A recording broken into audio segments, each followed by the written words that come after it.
Welcome, everyone. You are listening to and watching Measuring Up, the new videocast series sponsored by the Institute for Public Relations Measurement Commission, where we talk about the future of public relations and strategic communications, and of course, measurement and evaluation. Today, I'm very honored to be joined by my guest, Alan Kelly, who has um, really been championing an important message for the strategic communications community. And I'm looking forward to digging into it. He's also had a wide-ranging career from founding and managing his own strategic communications consultancy to being deeply involved in the research and academic world in this ecosystem of communications. And of course, over the last several years, really focused on the proliferation of this system for the community that can start to professionalize things a little bit more. So I'm very excited to dig in, Alan. Welcome to the show. Happy to be here. Hi, Mo. Hi, Alan. Thanks again for making time for us today. Why don't we just start out, Alan, by talking a little bit about your journey over the years and what's really led you to develop this unique perspective you have on the future of public relations? Sure. This system that we'll talk about is something that I debuted to the IPR community a number of years ago back in Miami, so it's appropriate, I think, that we come full circle. It's really been a very important touchstone for me. The notion of strategy and communication has been on my mind since very early in my career, in the early 80s. I will date myself. And particularly influenced by a guy named Regis McKenna, who through the 80s in Silicon Valley, where I was located, was really the guru of tech and marketing and one of the top advisors to Steve Jobs. He sprouted a number of prodigies, two of whom I worked for, Andy Cunningham and Joe Jennings. And Jennings in particular took Regis McKenna theory and his own political background, and he started talking about plays. And he was unabashedly competitive in his perspective to say, we go out, we try to seed a conversation, we try to win a debate, we try to advance the relative competitive advantage of our clients. And I found that utterly liberating. It made so much automatic sense to me. My background educationally is in PR. I went to USC, got a degree in PR. I was the national chairman of PRSSA in 1980. So I was really indoctrinated, and I did master's work in communication research.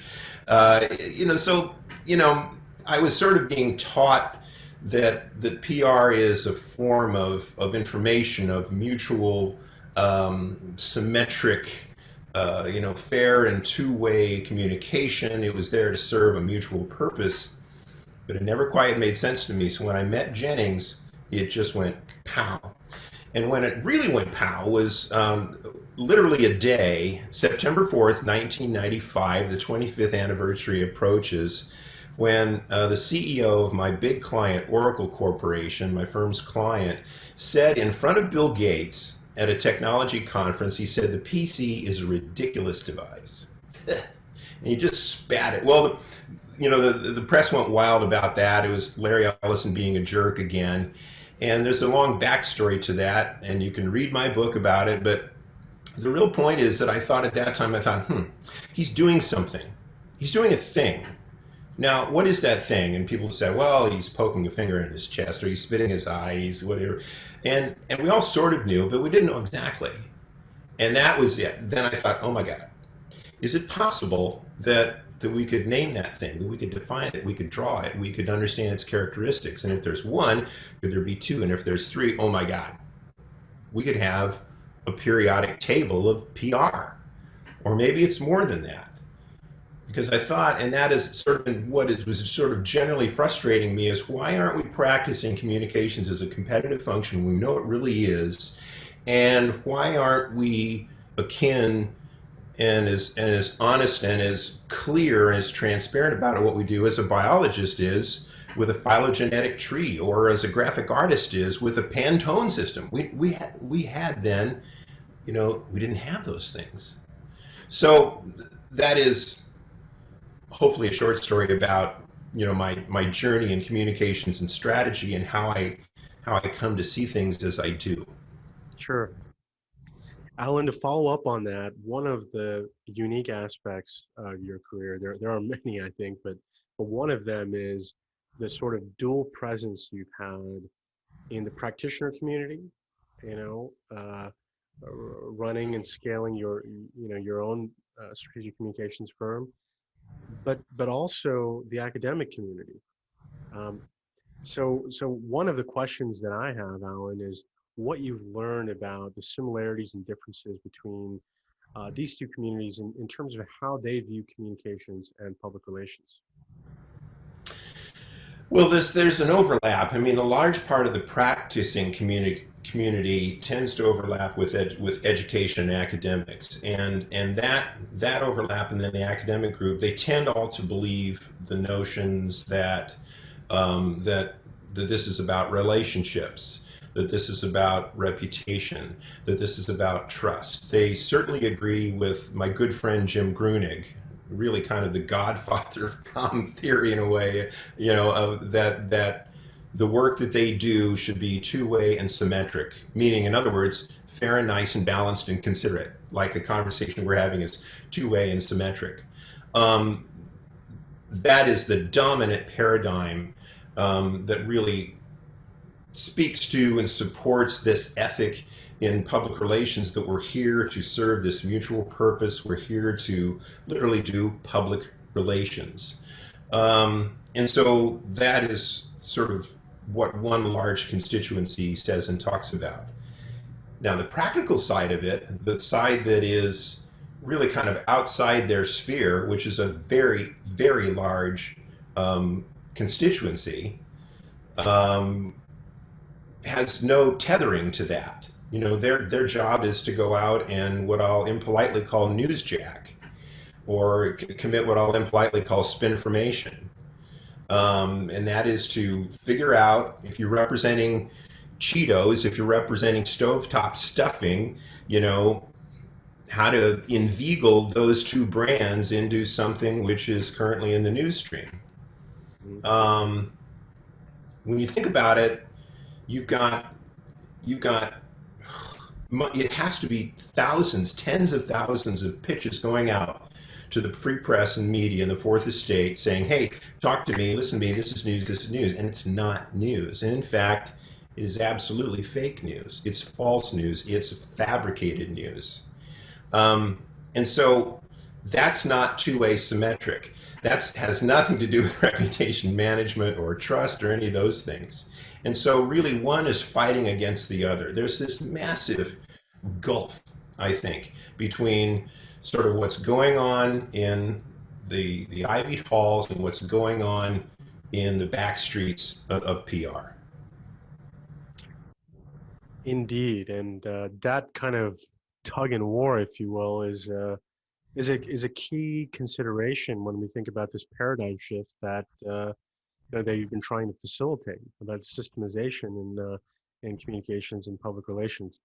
Um, Alan, I think that there are many, and I consider myself among this group, that really see this shift as a necessary one, and one that the ecosystem absolutely needs to make. Um, but one kind of additional dimension to this is uh, to look at it as uh, in terms of change, in terms of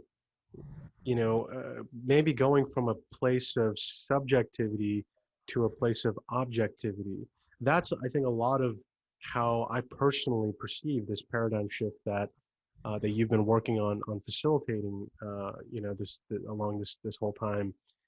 Is that accurate? In terms of what the system does for the ecosystem, moving it Yeah. from subjectivity to objectivity. Yeah. And tell us a little bit more about what needs to change, in this domain of public relations and strategic communications. What does it mean to switch from, subjectivity to objectivity in practical terms? I don't know if I have all the answers. I will recount for you a sort of paraphrase conversations that I've had with Jim Grunig, who you'd think would be my enemy, but we've become fast friends. And you know, Jim, it's sort of in the world of theory, there's normative theory and then there's positive theory. Things which are normative, which means really prescriptive. You know, things we should do, things that we should, ways that we should behave and act and conduct ourselves. And then there's positive theory, which is kind of a weird word, but basically means observed and actual. And not necessarily what we should do, but simply what we do. So this is the fun relationship I have with Jim, is that he's got a normative, a very well established normative theory, which really suits how people and PR practitioners really want to think of themselves. You know, and then I've got, you know, a system which I think at this point pretty responsibly and very meticulously itemizes and organizes the specific row and the seat number of the strategies that undergird not just PR, but marketing, advertising, lobbying, litigation, any form of influence. And you know, so when Jim and I talk, you know, we agree we have different worldviews, and but he will tell you that what I have is an elegant and precise system. He doesn't necessarily like it, but it's elegant and precise, he says, and I really appreciate that. What the industry, the PR industry, is really caught. I think they're sort of put themselves into a corner because, again, what is actually happening versus what they say is happening is such a difference, and they're not really willing. Or I don't know if they're unwilling, but it is not an easy jump to go and say, if you can see the the images behind you, it's not an easy jump to say, here is a publication, here are the chronicled strategies that actually are used in the efforts to influence. I don't even think the PR industry wants to talk about influence, much less manipulation. And sure as hell, they want to distance themselves way away from things like P for propaganda.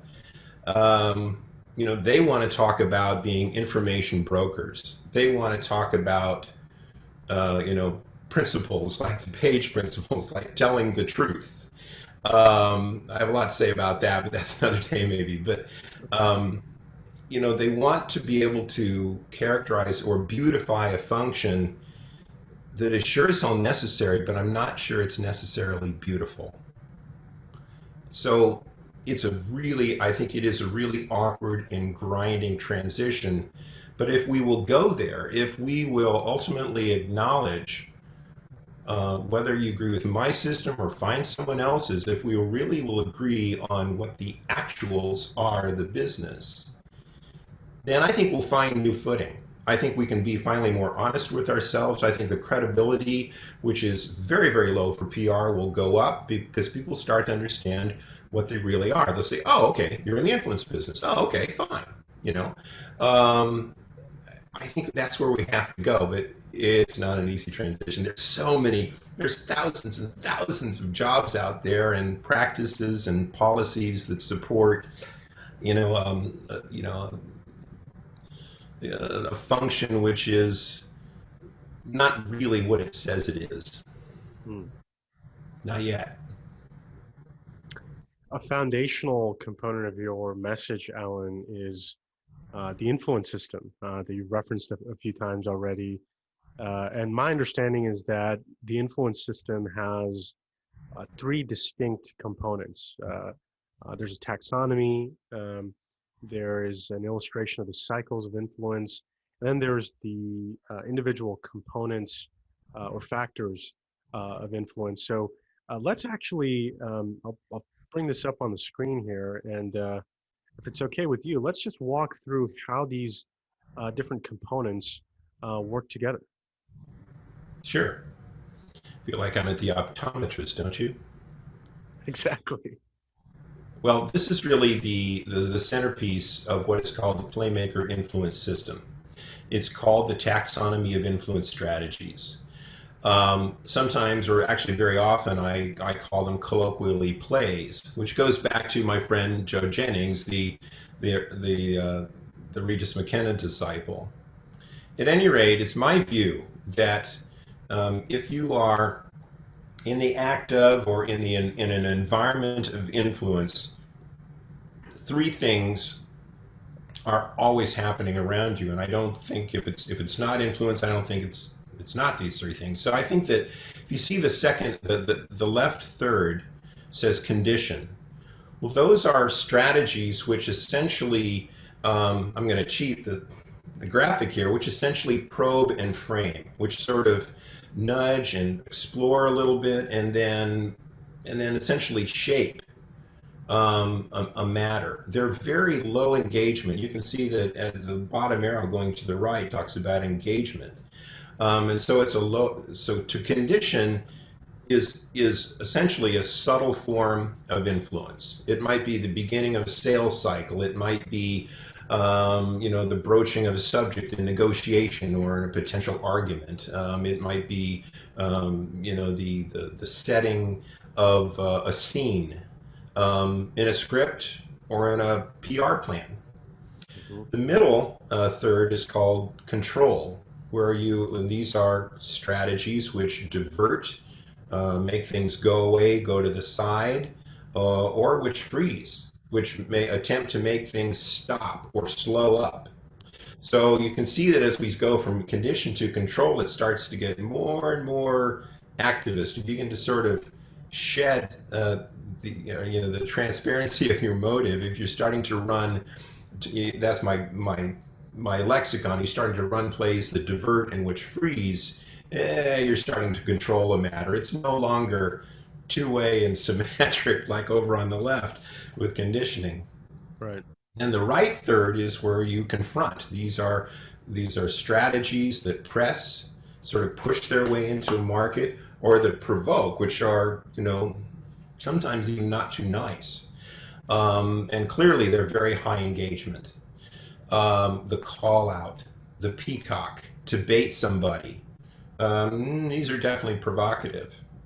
You can probably sense also as we shift to the right from low engagement to high engagement, that depending on your preferences, your philosophy, your worldview, you may start to become uncomfortable. You're thinking, oh, wait a minute, that's not my style. I don't call people out. I wouldn't bait somebody. And so rather quickly, you start to realize this is an ethics issue. This thing automatically starts to dredge up or starts to ask questions of the limitations and the boundaries that we do or we don't, might or might not cross in matters of ethics or maybe morality.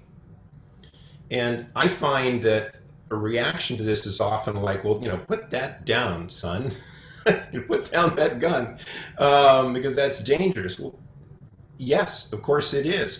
Communications and influence are very powerful things. We know that now. In the times we're living in, that's become really obvious. It is really dangerous and high-powered stuff we deal with. So my point is that, as though I'm saying to a biologist who says, I like your phylogenetic tree, but take out the sharks and snakes. I don't like sharks and snakes. I'm saying I can't take out sharks and snakes. It's what I've observed. It's what I believe, and I can demonstrably prove through case histories, this is what's happening. You might not be running those plays, but others are. And so we have to acknowledge, again, what is positive in our model rather than normative.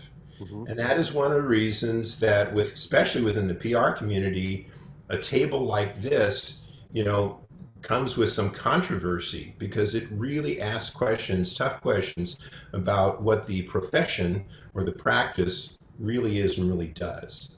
Right. And I think, Alan, one of the observations that I make is that, at least amongst the corporate communications community,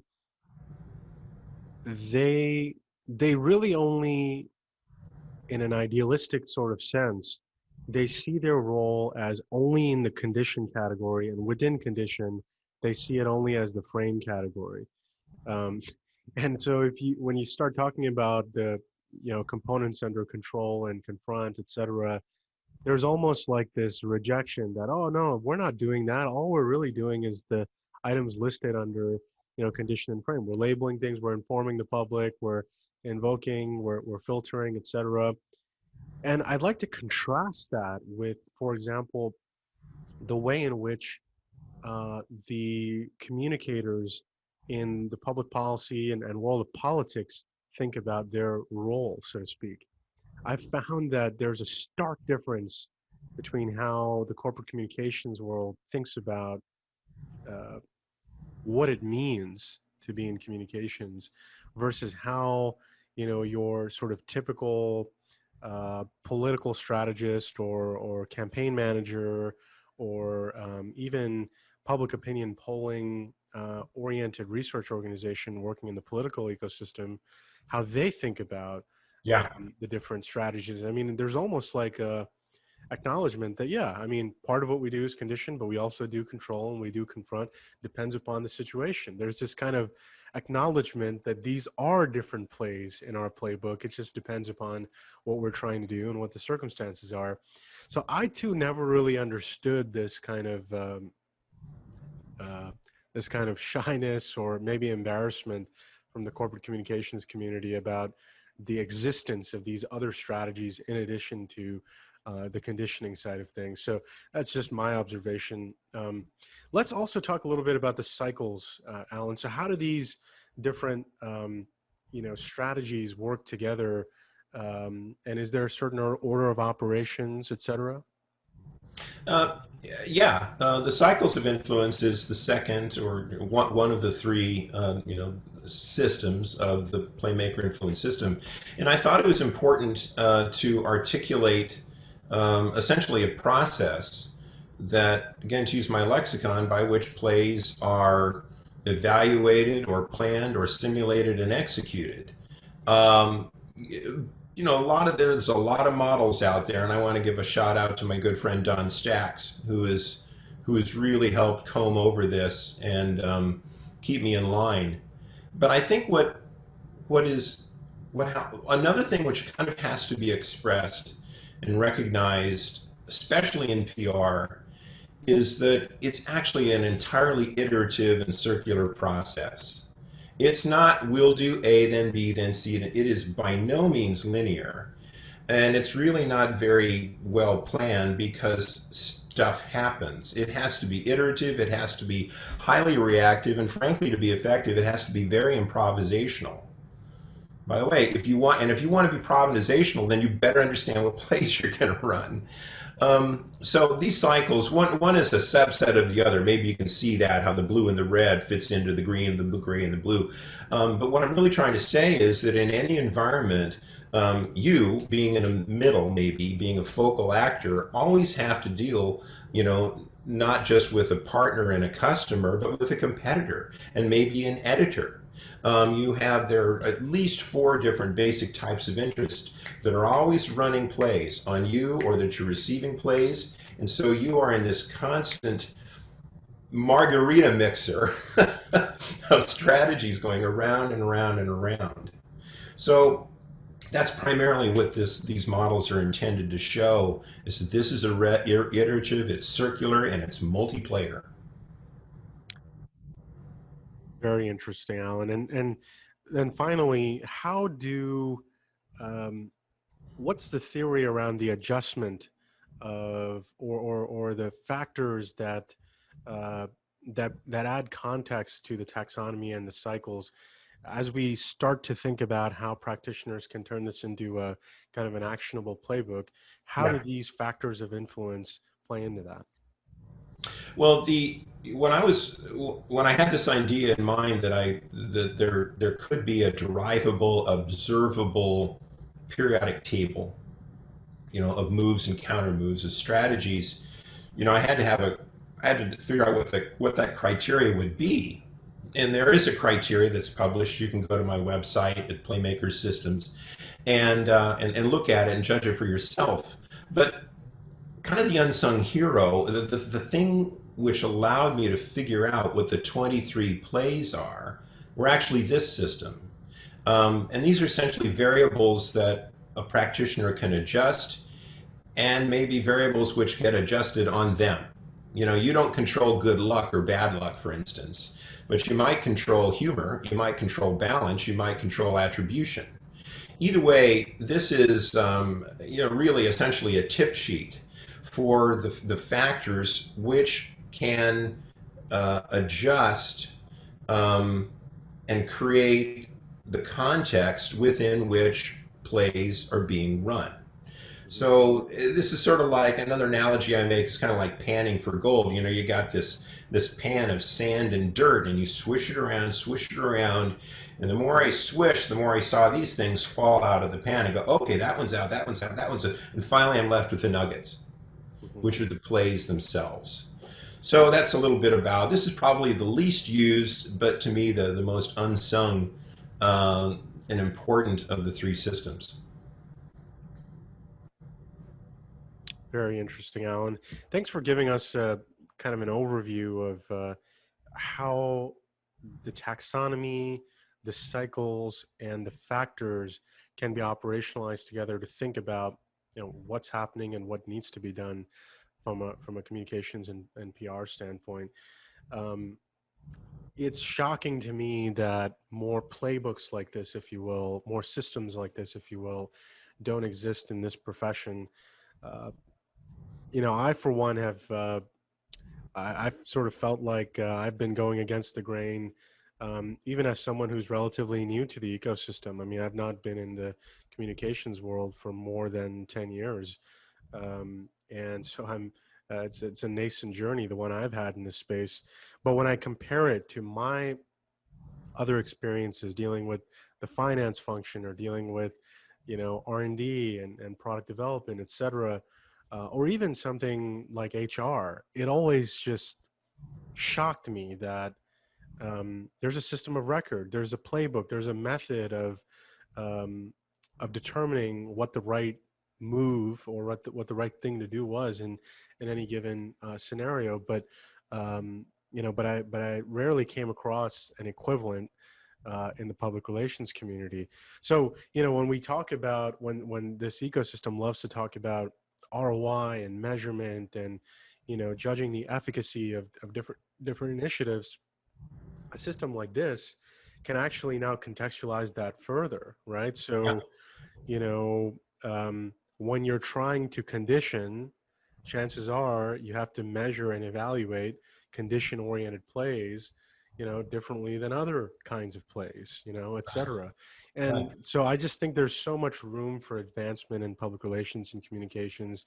And I can't say enough how something like this can really propel the discipline forward. So thanks again for sharing, Alan. As we wrap up and as we conclude this conversation, question I've been really sort of interested to get your perspective on is the future. Obviously, there's a change that you're working on facilitating in the ecosystem around systemization and really building a playbook for the discipline.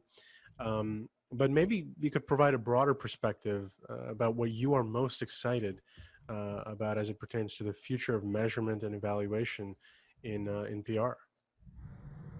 Yeah, a couple of things. I think that given that it's September in 2020, we have to make a comment real quick about COVID and what the new world is bringing or has brought us. I think that for as important as purpose is and trust is and reputation, these are important concepts. I don't necessarily think that PR people own them or should own them, but they're important. I think what's going to become preeminent in terms of the skill set for public relations practitioners is to be able to use communications and PR as a competitive tool to differentiate, to go out and literally approach competitors and rivals or oppositional legislation or issues, things which are in your way. Essentially, what I'm saying is I think PR is going to need to go on the offense. And the reason it's going to have to go on the offense is because companies are going to have to go on the offense. Heydays are over. We've got to make margin. We've got to make profits. We can try to be the nicest and most purpose-driven firms we could ever be, and that might or might not placate our employees or our various stakeholders. But if we don't make the numbers, if we don't get the market share, if we don't do what we are designed to do best, we're not going to give anybody a job. We're not going to be able to satisfy anyone's peripheral, wants and needs of a social nature. So I think that the CEOs and the CMOs and the CECOs are going to start to get the idea that, oh crap, I've got to start using this thing as a tool for owning and winning discussions and owning and setting criteria. I might be able to try to get everybody to like me, reputation. I might be able to get everybody to trust me. I'm not sure. But by God, I've got to figure out how to go get this much market share from that big guy over there, because otherwise he's breathing down my neck. I know from my own experience and my own past life in tech PR and running my agency and having used the early instances of this system, that is actually how communications can be used. You can use it as a competitive function. So I think we're going to have to go there. COVID with the COVID environment upon us. The second thing with respect to measurement is that I hope that systems like this will encourage the measurement community, the commission like the one you chair, to think seriously about measuring strategy. I think strategy is the elemental, is the fundamental, it is the spices in the cabinet of the kitchen that we all work in. We can talk about words, we can talk about tone, we can talk about sentiment, but ultimately things that we know we actually do and we can actually measure are strategies. I think there's 23 of them. I think that they are in 3 different categories, as we discussed. They may or may not, the market may or may not want to buy that stuff, because it could again expose the fact that this is really an active practice of influence, if not manipulation. That's a really tough thing to get over. Along those lines, what I'm doing right now with my system, which makes me most excited, is to take the conventions in artificial intelligence, cognitive AI in particular, and machine learning, and to apply them to my system. We're at a point right now, we have a proof of concept, a platform called Spindex. That's a registered trademark that we intend to market over time as this comes into more of a beta stage. But we have a proof of concept where about 1/3 of the system, 8 of the 23 plays, are now reading in volume at scale content. And they're deriving from that the plays which are beneath the prose. And so this can be a speech by a president, this can be an earnings call by an executive, but we're able to essentially feed right now English language into our system and produce signatures, if you will, of the rhetoric, of the influence strategies which exist, and then we correlate them to the outcomes. That's not been done before. It's super exciting. It's really complex. I don't know if I have any business being in the world of artificial intelligence. You can make your own joke now, but that's what's really fun. Alan, as you know, the mission of the Institute of Public Relations is to illuminate the science beneath the art of public relations. And I see a lot of this work as the epitome of just that. Unfortunately, some in this ecosystem see this purely as a criticism of sort of the precedent in the public relations domain. But I think more and more people are starting to see it as a contribution, a major contribution, and an accelerant to where we need to go as a discipline. So I really appreciate you walking us through the ideas, and we're hopeful that the Institute's community engages with this content. It'll be hosted on the website as well as on YouTube. And if you have any follow-up questions or requests as it pertains to this conversation, we'll also provide contact information attached to the video. Thanks again, Alan, for your time, and we'll continue this conversation soon. Thank you, Mo. You're a fine diplomat and a bridge builder. Thanks, Alan. IPR community, we'll be back to you in about a week and a half. Thanks again.